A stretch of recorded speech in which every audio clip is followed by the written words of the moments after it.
In this video, we are going to look at how to insert shapes and lines into your slide decks.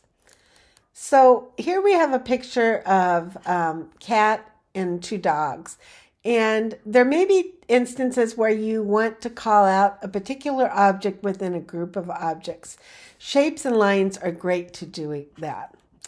So there's a few different ways this can happen. Let me show you one way I use frequently. I go up to Insert, and notice that when you hit Shape, you can have Insert Shapes, Arrows, Callouts, and Equations. So one common one that I use is a circle. So I'll select this circle, and I will draw it over the cat's face. Making sure I keep the shape highlighted, it brings up this toolbar that allows me to edit it.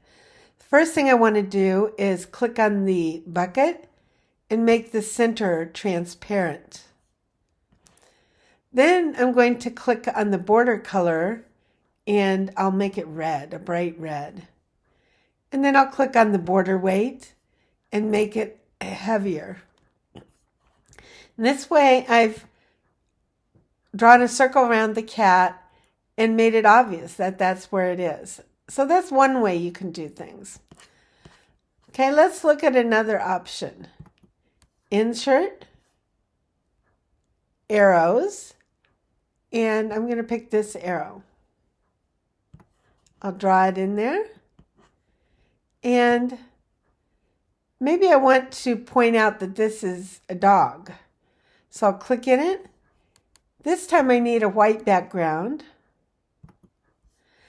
And notice that the shape, if you want, can also become a text box. So I could type the word dog in there and point to the dog. So that's another option for you. Another one that I use frequently is to insert callouts. Sometimes you need to show that an object is thinking or saying something in some kinds of slide decks. So I'll pick this one, put it over here, bring it down a little bit. Notice that you can pull it to whoever you want to talk. And maybe this one's going to say, hey, I'm a dog too. This text box, you can treat it like any text box. You can highlight it, change the font size, the font color. You can move it around. So these are various ways that I commonly use shapes in my digital flashcards. Let me show you one more option. You can also insert lines. So insert, and I'll go down to lines. Usually I use an arrow for digital flashcards.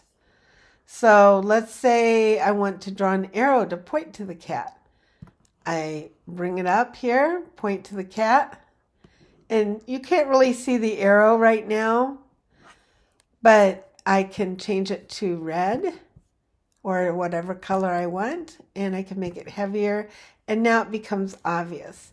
So on this particular card, you probably would not have all these shapes and lines, but just be aware that they are options, and the point of them is to obviously make things crystal clear to your learner, to clarify, to remind them if they're looking at your slide deck when you're not actually together. These are powerful little tools to help aid comprehension.